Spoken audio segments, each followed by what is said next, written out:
Advisory. Some episodes of the 1836 podcast are not intended for all audiences due to details that might be considered disturbing. Listener and viewer discretion is advised.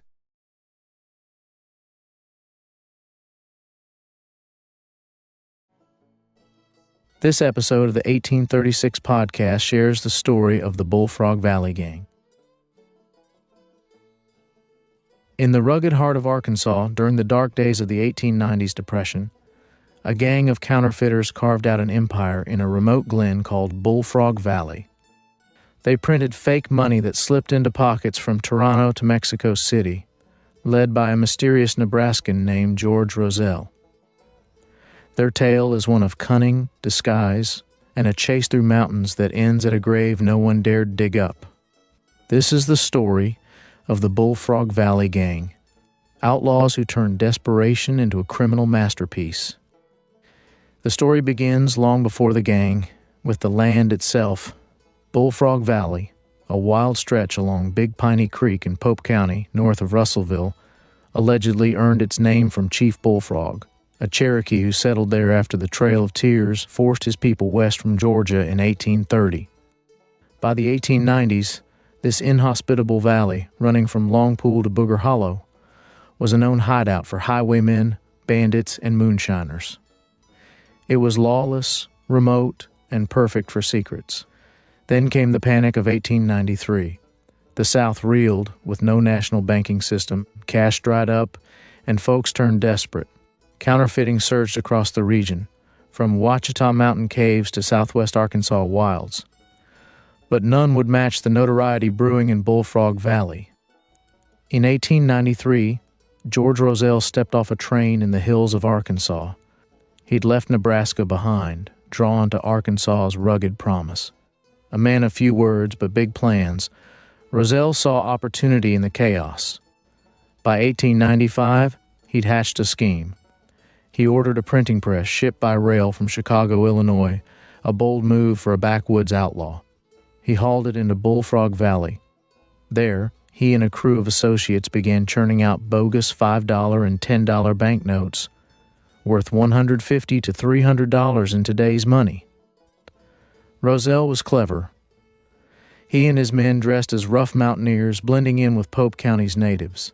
They adopted local customs so well that residents paid them no mind, assuming they were just honest hillmen scraping by. But behind the ruse, they built a network. Agents spread their fake cash to major United States cities, even Toronto, Canada, and Mexico City, Mexico. A young doctor and his friend in the remote town of Timbo, Stone County, smuggled and passed the bills, proving the gang's reach stretched far beyond the valley. The gang's success didn't go unnoticed. Counterfeiting was rampant in the South, but the Bullfrog Valley Gang stood out, too big, too bold. In Chicago, Secret Service agents caught wind of suspicious shipments, counterfeiting supplies heading to Pope County. They traced the trail, piecing together clues until it led them to the infamous valley. This wasn't their first brush with the place. Back in 1893, moonshiners there had ambushed 6 deputy United States Marshals, killing 2, wounding 2, and leaving 2 missing, presumed kidnapped. The feds knew Bullfrog Valley was trouble. For years, Rozelle's crew dodged the law.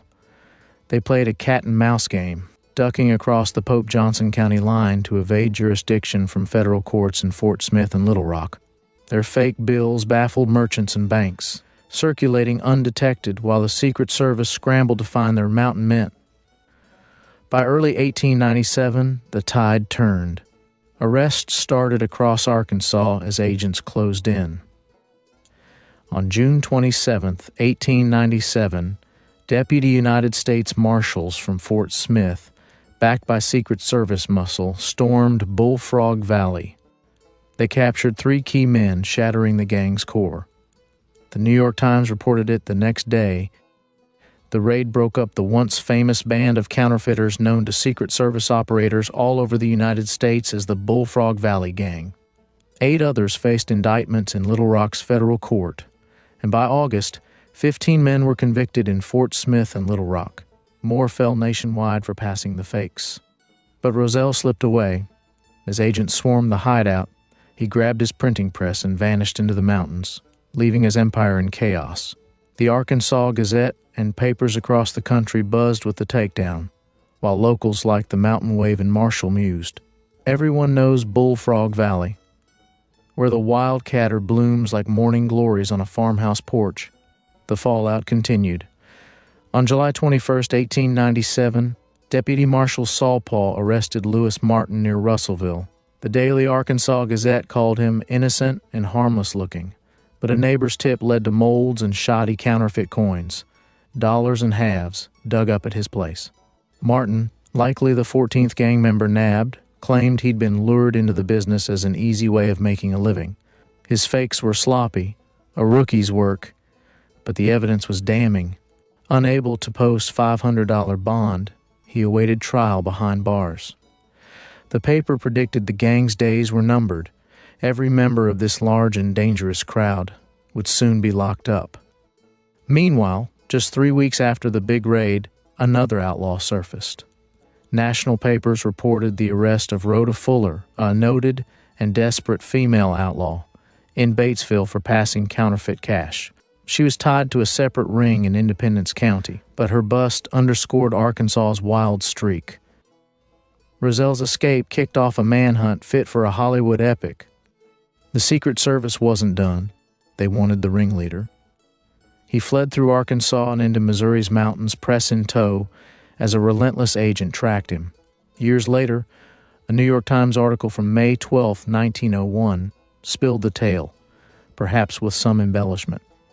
The agent found 3 of Rozelle's helpers who'd bankrolled him and buried the press somewhere in Bullfrog Valley. He staked out the area for 2 grueling years, waiting for a break. One helper buckled, ready to snitch, until a load of buckshot blasted through his window, killing him. The others held firm until one night, feeling safe, a second man dug up the press. The agent pounced, arresting him on the spot. Under pressure, the man tipped off Rozelle's trail, southern Missouri. But when the agent got there, Rozelle had already moved on. Rozelle resurfaced in Goff Cove, Cleburne County, Arkansas, farming under an alias. He ditched the press and the life, blending into the quiet hills. But fate had other plans. Weeks before the agent arrived, Rozelle fell ill and died. When the pursuer finally reached Goff Cove, he found only a fresh grave, no exhumation, no confirmation, and an unknown body. Had Rozelle really died? The Secret Service closed the case, but the question lingered. The Bullfrog Valley Gang was gone. From 1895 to 1897, they turned a Cherokee refuge into a counterfeit kingdom, fueled by a Depression's despair. Rozelle's mint printed a legacy of fake cash and real legend, undone by sharp detective work and a relentless chase. 15 men, maybe more, ended behind bars, but their leader slipped into shadow, leaving Bullfrog Valley quiet once more. Did George Rozelle outsmart them to the end, or did the grave claim him? We may never know, because the Arkansas mountains aren't telling.